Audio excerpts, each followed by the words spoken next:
Hey everyone, welcome to Princess a Gay. I'm your host Connie, and today we are here with my blind reaction to episode 3 of Moon Girl and Devil Dinosaur. The second episode of this was really good in a different way from the first.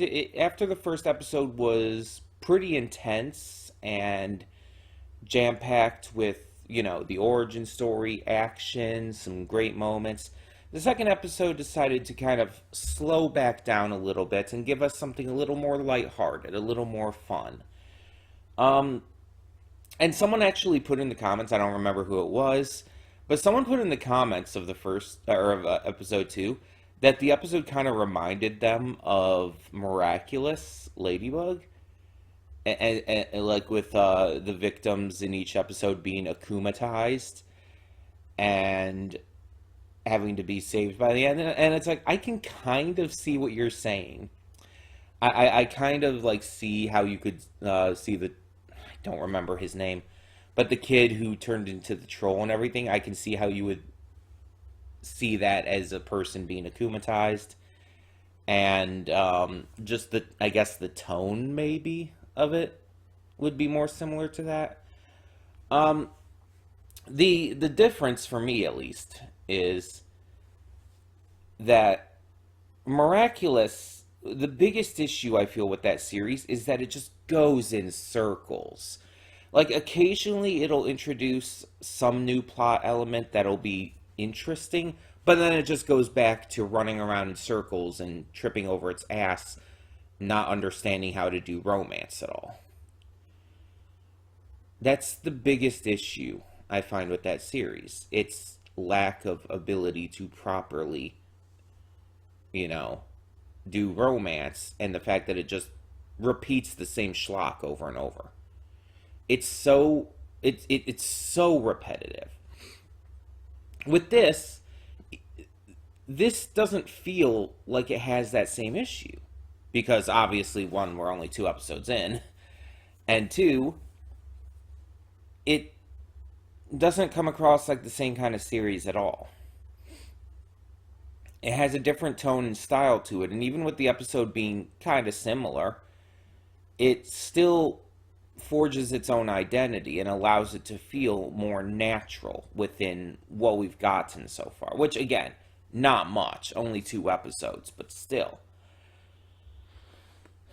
It's it definitely doesn't feel as jarring. And if you were to compare it to Miraculous, I'd still put it with some of the better episodes of Miraculous because I still think episode 2 of this series was pretty good. It wasn't like as good as episode 1, but again, it was definitely meant to take a little downtime, a little break. Do something a little more lighthearted to show a contrast with episode 1, which again was double length. So it needed to do that, I feel. I think it was a smart decision, all things considered. Now, from here, we can kind of fluctuate. We can go into some lighter stuff. We can go into some heavier stuff, somewhere in the middle. It's just going to depend on what works at the time. Whew, excuse me. Going to depend on what works at the time and exactly which stuff we need to go into. I don't think we need to go too heavy right off the bat. We are going to need to go into that at some point during the season. We are going to need to really step things up. But for the moment, I think just having it be simple is good enough. But I still want to see some of the excitement that I got from more of episode 1.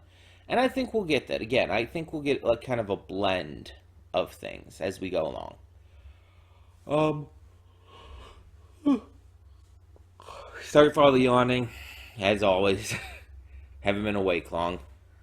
Um, for those wondering at all, the reason why I tend to record like when I wake up and everything, or haven't been awake long at all, is because it's usually just the best time for me. Today, I'm recording this Sunday, the day you're watching this. So this I also have to record at a specific time while my dad is away. So I don't really have a choice either in that regard. But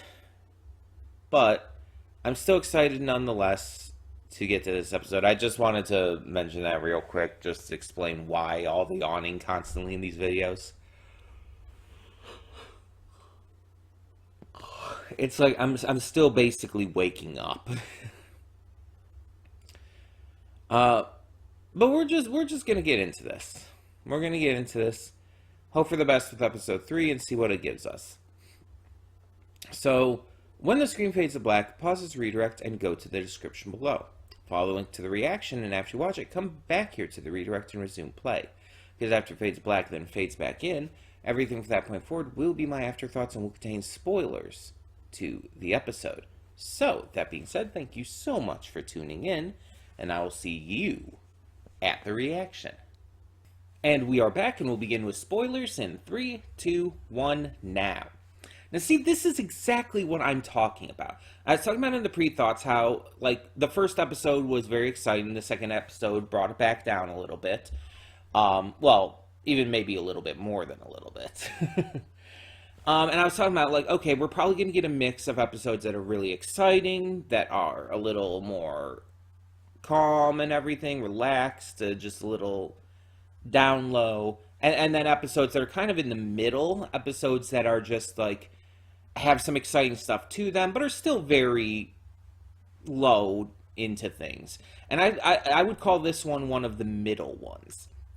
There was a lot of exciting stuff that happened. We got multiple villains, including set up for a main villain, perhaps. We got the term Rogues Gallery, by the way, which is...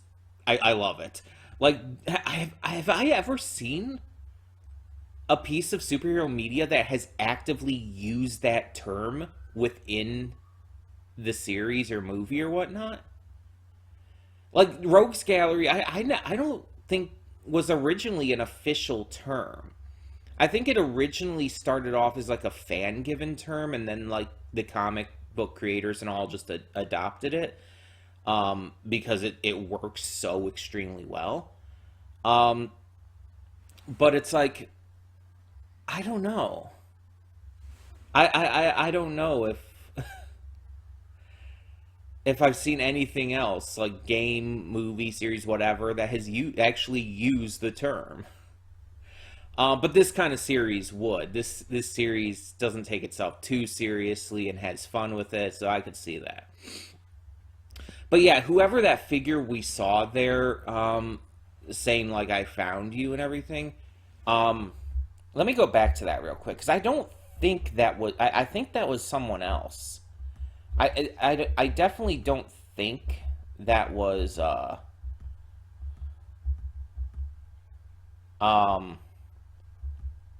the gravitas. Let me see here. Oh no, I think maybe it was. Hold on.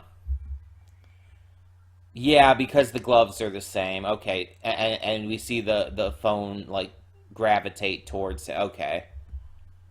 So it was gravitas. Never mind then. Never mind. I was thinking it was someone else. I thought the voice sounded different. I thought like that he sounded like Lawrence Fishburne as well. Maybe he was just like speaking deeper there or whatnot. Okay.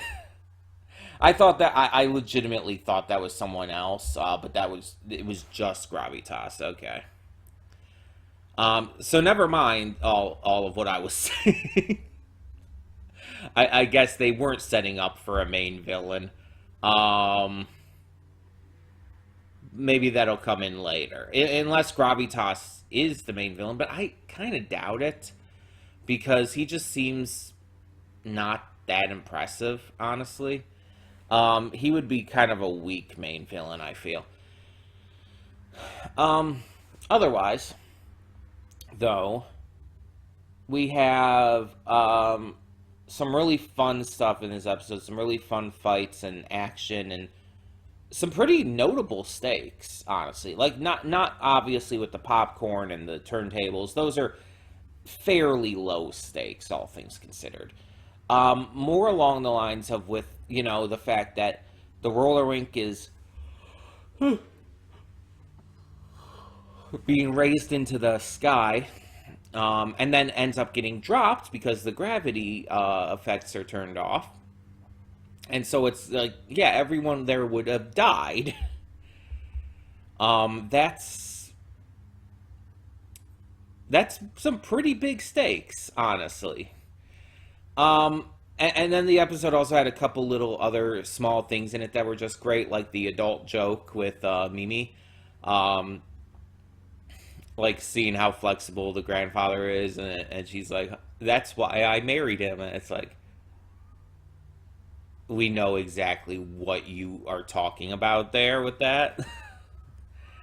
That's for an adult watching it. That's not exactly subtle. Kids would not understand it. Hopefully, probably. But for an adult watching it, it's like, oh yeah, we know what she meant.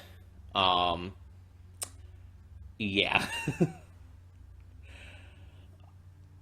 They give me the vibes of like the older couple who are still very active with each other. Let's just put it that way. They are still very active with each other, I feel. And that's perfectly fine. In fact, that's great. That's lovely. But it's just they give me those vibes, just from their energy, their personalities. They very clearly still love each other greatly. Yeah.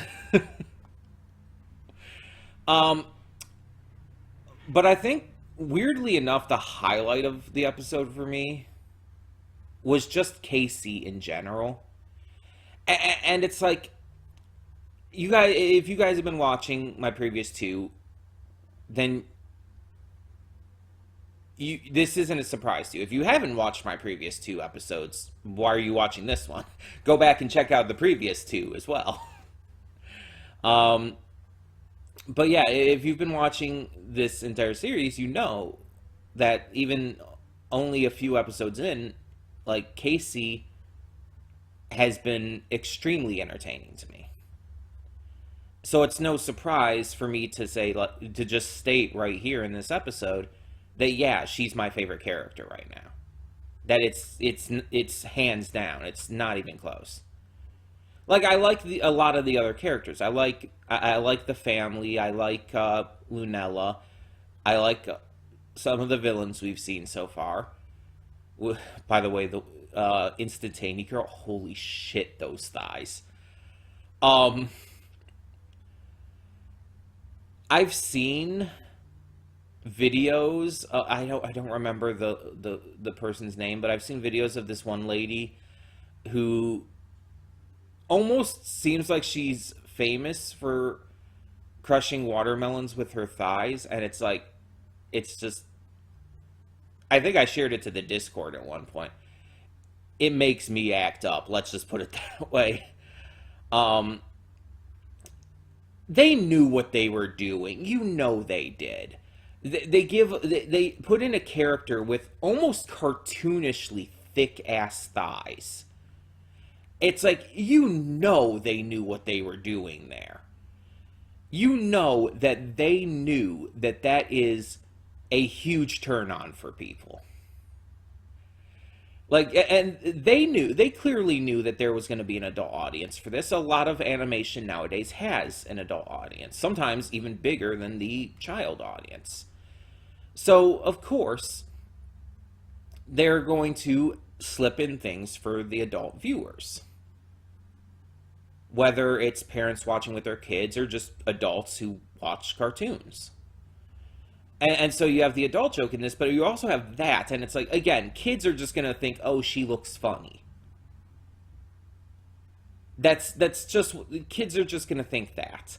But adults looking at that, who, especially those who are into thick thighs, are gonna be like, I know she's a villain, but thick thighs save lives. um, it's just like, wow. But back to Casey. Casey is just so funny. She is funny. She's clever. She's really, really skilled at her social media influencer stuff. And she's just insanely likable. Like, I heard, like, I think I saw one or two posts on Twitter where people were actually saying they found her annoying. And I'm like, okay, there's sometimes with characters in various shows or whatnot, even if I disagree, I can see what you mean. Pinkie Pie from My Little Pony Friendship is Magic, for example. I can see why people could see her as annoying. Hell, there's even certain episodes where I find her annoying. And she's my favorite character in the show, but there are certain episodes where I would say that. But Casey, I don't see that at all. Like, if you think she's annoying, that's perfectly, you're right. Like, it's perfectly valid. I'm not trying to discount you or anything. I'm just saying I don't see how someone would see her as annoying. She's not a character to me who comes across that way at all. While not as smart as Lunella, obviously, she's extremely smart, extremely business savvy. She's clever, she's funny, she's a really good, loyal friend. She's driven and motivated. It's like she's a great character. She has so much to her, and this is only episode 3. And she has so much depth to her character already.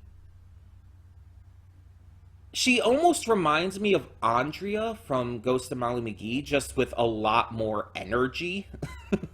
Which I think this show just has a lot more energy. And that show, Ghost of Molly McGee, has energy, but not... It's not quite as energetic as this series. It's a different kind of energy, I guess you could say. But she kind of reminds me of that. And also a little less, snooty at times. Though we know why Andrea is like that, and we don't judge her for that because it's literally brainwashing from her parents. And she's actually actively tried to go against that multiple times now. So, there you have it. And actually has gone against it. But yeah, I just don't see it with Casey. I don't see anything that could be seen as annoying or unlikable. And that's just me. That's just me. Again, if you find her a little unlikable or a little annoying, or even a lot, that's perfectly valid. It's all subjective.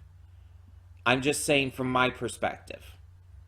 She is just so amazing to me.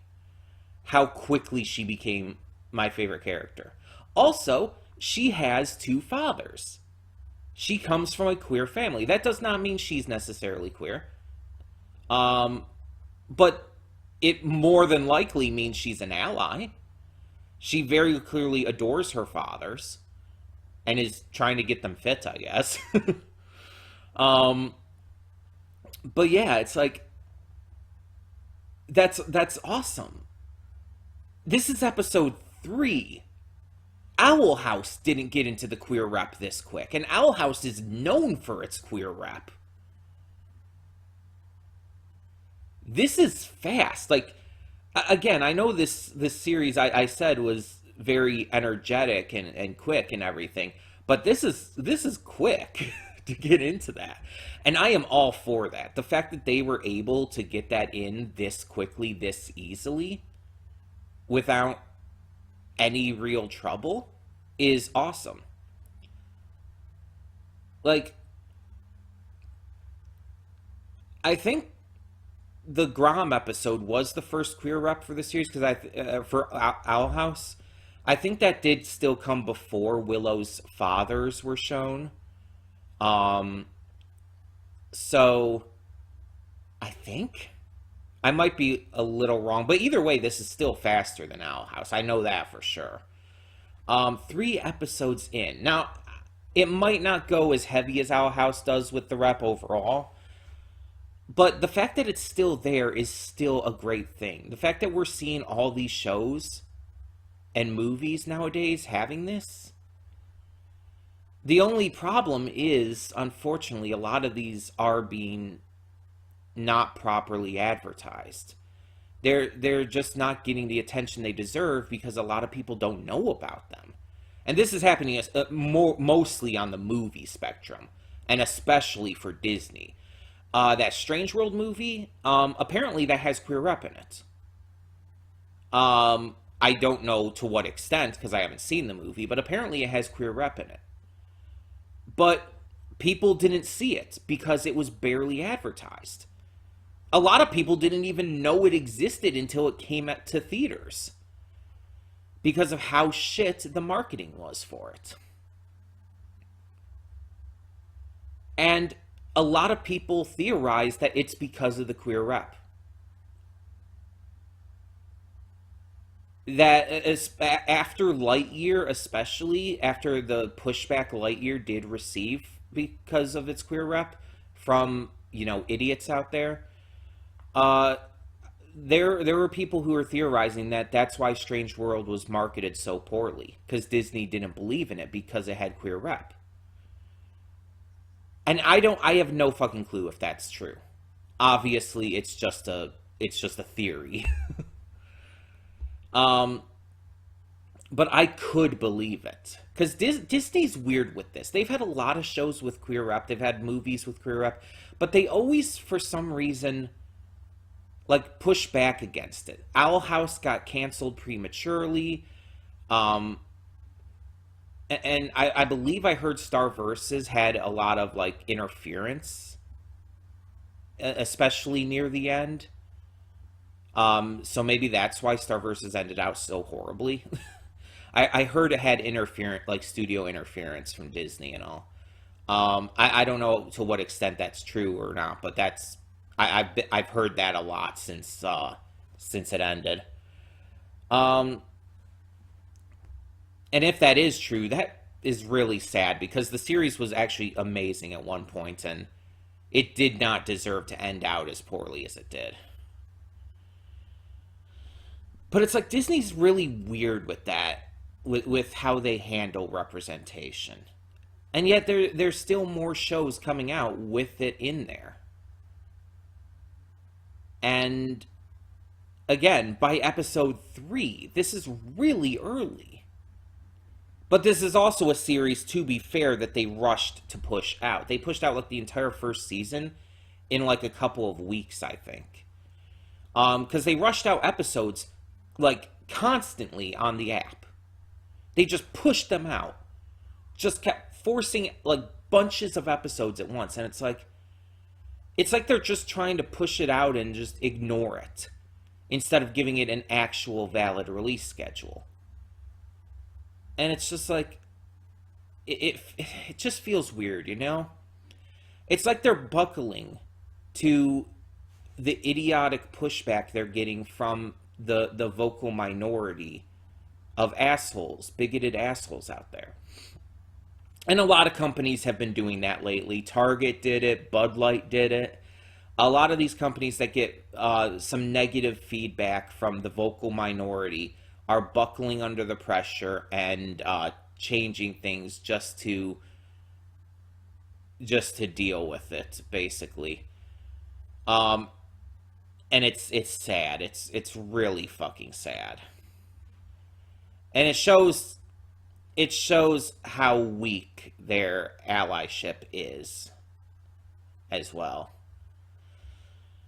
That it's and even for Target, a company that's known for its inclusivity and for being pretty good allies in a lot of cases for the queer community, the fact that they buckle to this is not a good look at all. It's really bad. But yeah, it's like Disney kind of feels like that a lot of the time. Like it's just for marketing purposes. But then again, they keep putting out shows. They keep greenlighting shows and stuff that have notable representation. One of their biggest shows is The Owl House, unquestionably, of the recent years.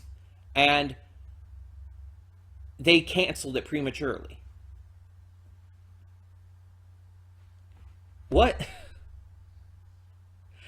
And a lot of people are wondering if they regretted it after they canceled it and saw the huge numbers with like the season 3 YouTube uploads and all. And it's like, I have no idea what they were thinking, what they're thinking with all of this, but hopefully in the future they start to treat things better and we get more shows that handle all this better. But, you know, with how they're handling the release of a lot of these shows, it's hard to say. These release schedules are still fucked beyond reason. Between Moon Girl's first season being just speed runned,